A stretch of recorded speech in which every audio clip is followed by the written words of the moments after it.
I'll just ease it in a little.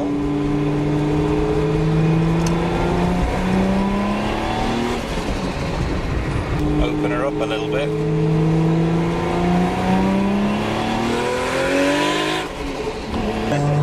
Oh, there it is. Yeah.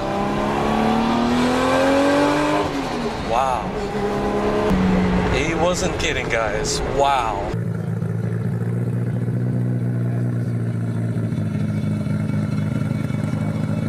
Hi JDM fans and JDM EXPO followers. Today I'm here with Jay and we've got this special R32 to tell you about. It's got a lot of history behind this, so I'm going to let him do the honors and we'll follow him around. And this has got a lot of power. It's actually detuned right now, so you'll be pretty impressed once we look under the hood. But here, I'll hand things over to Jay and I'll follow him around and he'll tell us all about it. So yeah, the car is a 93 R32 GTR. And from the outset, it has a very subtle sort of take on things, but it's not so subtle once you get underneath. From the exterior, you can see the top secret bonnet with a little lip blended in. It's obviously got the N1 intakes on the front. And if we go over this way, we can also see down the side, we have the N1 spats. On the side skirts, we've got some aftermarket mirrors on there. We've also got some Mickey Thompson tyres, drag spec tyres, because this car was of a drag heritage, I guess. We've got the Brembos up front with the very large rotors, and Brembos in the rear. And the wheels are a CE28, I think, raised forged wheel. And as we come round to the back, we've obviously got the N1 rear lip, the Nismo lip. We've got a big Blitz spec exhaust. Overall, yeah, like I said, it's a very subtle look, but it is hiding a few serious modifications. So should we take a look inside? Let's go. Have this open. There is a 7-point roll cage, the Recaro seat, and there's various little electronic gizmos in there, like the air fuel controller. There's overboost buttons. You got the Nardi snap-off steering wheel, a very big Defi tacho, and there's also a speed meter. You can see the gauges in the center for oil temperatures, water temperature, boost, things like that. And of course the Louis Vuitton custom centerpiece. And the leather actually around the handbrake and shift knob is all top secret. It's a pretty well done car inside. The interior is very clean, I think. No bubbles on the dash. The rear has no seats, but it is clean, and the cage does look very well in there.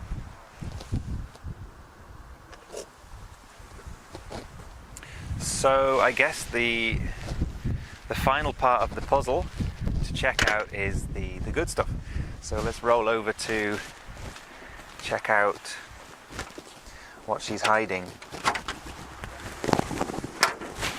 Okay, so straight away we've got the T88 34D turbo. We've got the HKS fuel lines. This car has been very extensively modified with the N1 block. The head has been skimmed, N1 crank. There's a whole host of goodies attached to this. I think the elbow off the turbo is a 70mm. The manifold is not original. There's been a hell of a lot of custom work, so please check the spec list.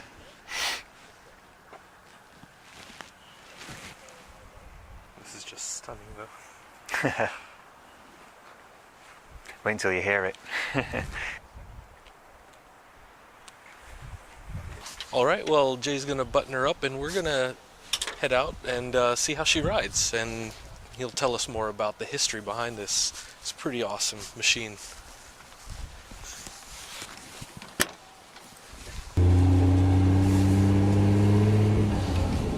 Okay, so some fun facts about this car. It was built by Garage Saurus, and they basically went to town on the whole engine, suspension, the underside, and the diffs, the clutch. They've put a lot of time in, and we have the pictures of them working on the car, taking the engine out, taking the turbo out, installing.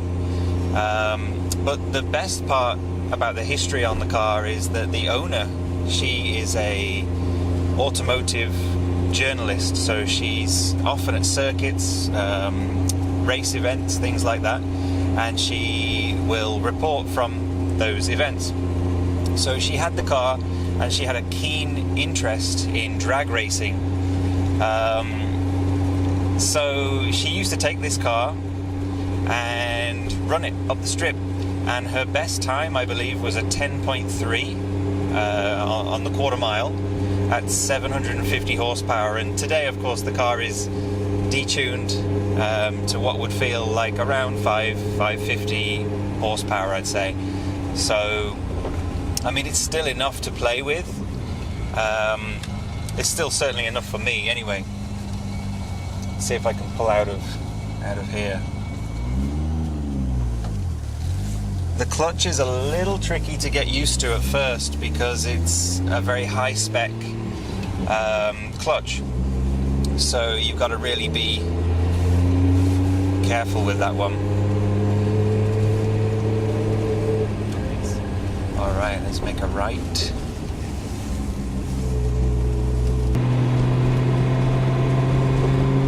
I'll just ease it in a little.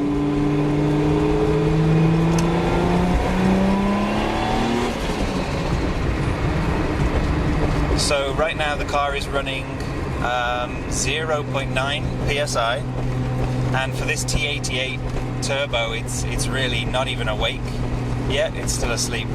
So it does make good boost, it does feel very, very strong, and the noise is also just something to really appreciate. I think as soon as I open it up a little more, you'll hear the sound from the wastegate. The scream is just, it's so full on.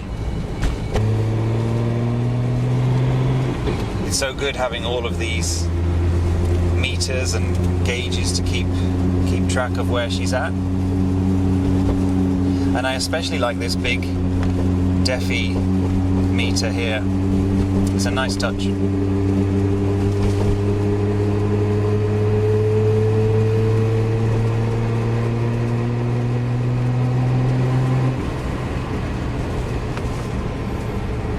After we pass them, you can make a right. And Okay. a nice little straightaway. All right. Oh, there we go.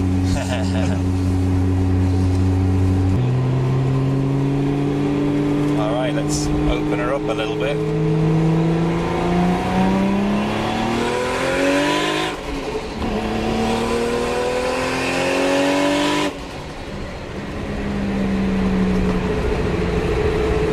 So she certainly gets up to speed very quickly. So thrilling.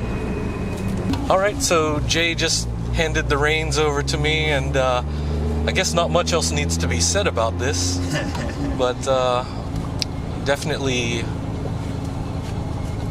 feels as good as he said. It's definitely built in solid response. This is really, really something.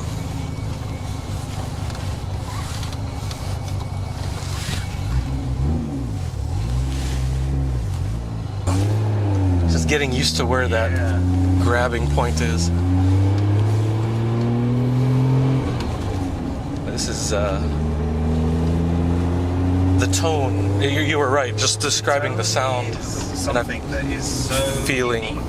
Yeah. Especially when you're at about 3,000 revs. Oh, okay. And the boost kicks in? When you're not even on boost. Oh, not I even. mean, when you're on boost, it's hell, obviously, but even without boost, the sound is just so unique.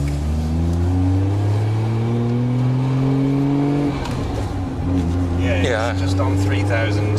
It changes. Yeah, it does. It gets very smooth, very raw.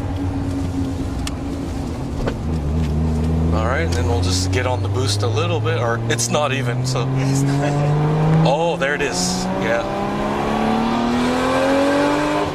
Wow.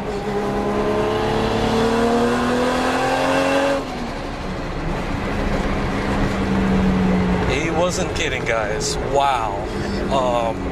I'm really wondering what it is on high boost. Yeah, it must be insane. It's not something I'm brave enough to try myself. Yeah. And yeah, the brakes are excellent. Those a little bit noisier because they're designed to stop, not to sound good. And there's that.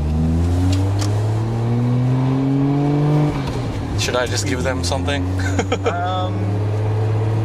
Yeah, you can give them a little tickle. Wow.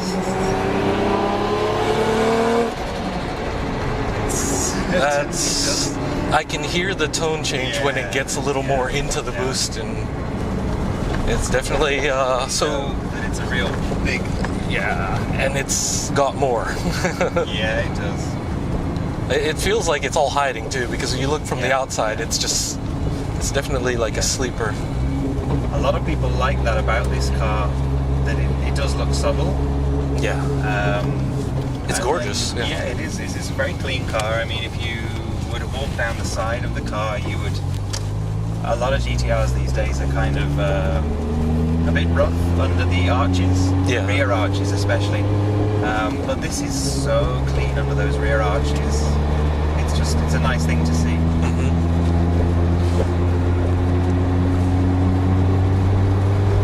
It's definitely is. It can be pretty tame too. At these lower RPMs, it's just chilling. Yeah.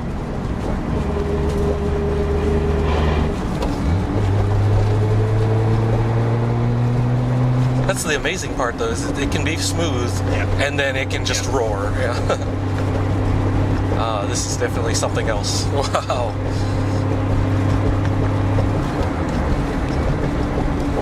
But yeah, the suspension. I mean, even on this road, it's a little rougher, but like it doesn't feel too rough. Yeah. Must be the tires giving a little.